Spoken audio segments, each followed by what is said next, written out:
Alright, what's going on, everyone? Welcome back. I think the altitude's getting to the bike. One thing I didn't mention in my last video talking about it was that it is carbureted. Hold on. This is pretty gnarly right here, but it's soaking it up pretty well right now, actually. Last time I was up here, I hadn't adjusted the suspension on this bike, and the ride was, I mean, it's bumpy now, but it was even more bumpy. So anyways, the bike's carbureted, and you know, I know a lot of the newer bikes have fuel injection, but carburetors aren't so bad. I've been learning a little bit more about engines and carburetors. I took a small engine class when I was in high school, but that was, I don't know, like 15 years ago now. But I'm in the process of fixing up my my Yamaha TTR250 because it's old. It's a 2005 and it needs a bunch of stuff. So I'm about 90% through that. I'm waiting on some jets for the carburetor, some new tires and some new tubes. I already replaced a bunch of cables, replaced the chain, changed the sprockets, changed the handlebars, changed the brake fluid. Just, you know, just trying to make it like new. I bought it used a few years ago, and it wasn't in the best condition. And I didn't really do much other than an oil change. I hadn't gotten to ride it a lot because about a year, maybe not even a year after I got it, I ended up getting the CRF 250L because I wanted to be able to ride roads like this, because you can't ride this road without a plate. So yeah, so it, you know, it hasn't seen the kind of love that it needs, and that's what I'm in the process of doing. But anyways, back to carburetors. This bike, it actually works really well. Now, I'm in California. Where I live is probably only 500 to 600 feet above sea level, and I mean, it fires right up. Like, it fires right up with the push of the button.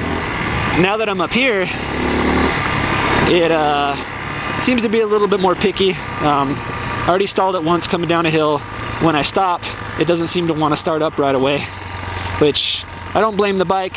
I'm pretty sure it's just the jetting and the altitude getting to it. So, and that'll happen with any bike, so it's not specific to the TT250.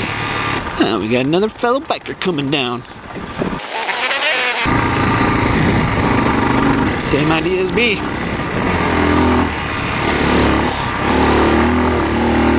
Yeah, the changes I made to the suspension, well, the changes, the adjustments I made, definitely helped the front end on this bike. That's a cool feature. I wish the Honda had it, because I think the Honda suspension is just a little too soft. And if I could adjust it and just make it a little bit firmer, it'd be good. Another thing I didn't mention either is that it's air cooled, and that I like a lot. I love the simplicity of this bike. Like, just you know, being air cooled, just being carbureted, being the fact that it's an old engine design, tried and true, battle tested. It's just going to tractor up, and it's not going to care how steep this hill is, because it's just going to keep going.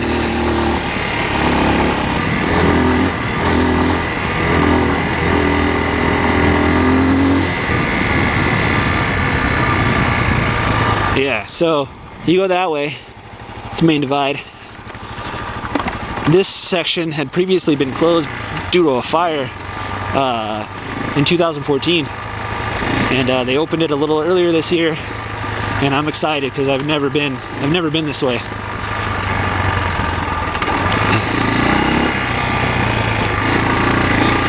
Only wish that this led me farther into Orange County. This is going to drop me onto the other side of the mountain, but basically it drops down into a canyon, and then it's still a good,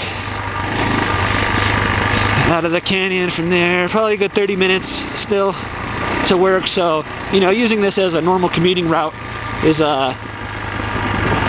definitely not practical. But I'm gonna have to find a way to try to incorporate this into my commute more often, because this is, not only is it just nice, but it's just awesome is what it is. I mean, there's really no other way to put it. Look at this. Oh, this is great. Heck yeah. Alright. Yeah, definitely a good decision on my part to come this way today. This is freaking awesome. I don't have words right now. I mean, let's just look how... there's no noise. There's no people. And I value this a lot in California because of... it's just, you know, it's so crowded and so overpopulated and just so, you know, everything that's not this. You know, to be able to ride places like this, I feel extremely lucky. Yep, I like bike pics. So yeah, let's continue our trip down Maple Springs, shall we? And I guess I'll use this time to talk about the channel a little bit, and because I know I'm gonna get asked by friends and family members, you know, why do you want to do that? Why do you want to motovlog? Why do you want to ride a motorcycle? It's dangerous. And that's true. I've crashed more times than I'd care for, you know, but to me, not only is the ride fun, and that alone makes it worth it, but being able to come out and explore new areas and, you know, get away from the daily grind. Yeah, this loose, sandy hard pack with like sand on top is like kryptonite for these tires. I said I'd be at work around noon. Let's see if that actually happens. I'm skeptical, because I'm not going very fast, and I already know that once I get to the bottom, like I said, I still have about 30 minutes. So anyways, let's talk about why. Why motovlog? It's a weird thing. Like, if you didn't know what it was, and you were trying to explain it to somebody, like if you're like, oh yeah, I motovlog, like what is that? Well, it sounds ridiculous. Like, I ride around on a motorcycle, and essentially I talk to myself. To be honest, I can't tell you when exactly it was that it was enough of something to spark an interest to me. I remember going on a ride like this in Lytle Creek and kind of doing like a test, just talking to myself, see if I could talk to myself enough to have enough content actually to see if I could make a channel. One of the things I found is that riding a motorcycle, my mind opens up quite a bit, and you know, I could just start saying what comes to mind. And you know, it is weird, yeah, I'm talking to myself, but it's not as hard as I thought it would be. And I remember early on, it was maybe about a year ago, some of the motovloggers I follow posted videos talking about his motovlogging broken, and I think this topic came up. I don't remember who said it, but they basically said that, you know, it doesn't matter, like, if you talk about something that somebody else has already talked about, because it's your channel and it's your perspective and it's your take on things, it's your ride, you know, so yeah, you know, talk about things that other people are talking about. It doesn't matter. That was a long-winded way of saying that, you know, being out here on a motorcycle really opens my mind up and helps me forget about things that are bothering me. Helps me kind of find peace in this crazy world that we're in. And you know, being able to share those rides with people and kind of share my thoughts and feelings about things, and you know, kind of bring some of that adventure motovlogging type stuff to Southern California. I think that's good. The second thing is, I find in general motovloggers to be extremely entertaining. I love to see the places where these people ride because it inspires me. It makes me want to go. Most of the dirt vloggers seem like awesome people. You know, they seem like people that I could be friends with and, you know, hang out on a weekend and go out on an adventure ride and, you know, sit around a campfire and that kind of stuff. And not to say there's anything wrong with the street vloggers, but you know, there's different categories of motovloggers, right? There's the older crowd like me. You know, I'm in my early 30s, definitely older than, you know, some of the other guys riding around, you know, either on the street or on the dirt or both.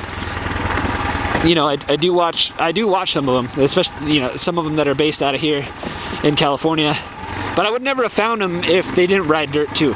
So, and that's mainly what I'm interested in. You know, to me, riding a motorcycle is about kind of getting away from all that stuff, getting away from the street and getting away from the people, and you know, doing rides like this. Oh, this is freaking amazing back here. Seriously, wow. Man, I wish it looked like this on the other side. So yeah, so motovloggers seem like cool people. So that's reason number 2. Reason number 3, you know, it's been a while since I've gotten to do any editing. Look at that. It's been a good while since I've gotten to do any video editing, you know, in the same aspect that I used to do when I was skateboarding a lot. And I think this will give me a way to do that, and a way to get creative and make videos and you know, share them with people that are interested in it.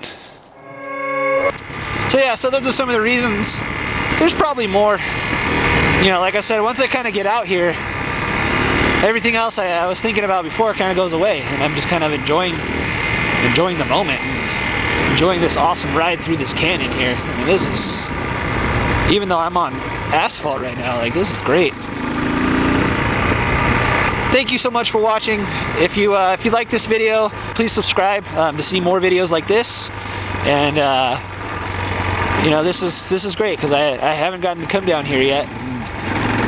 And I think this is kind of the perfect way to start the channel. I'll see you guys next time. Ride safe.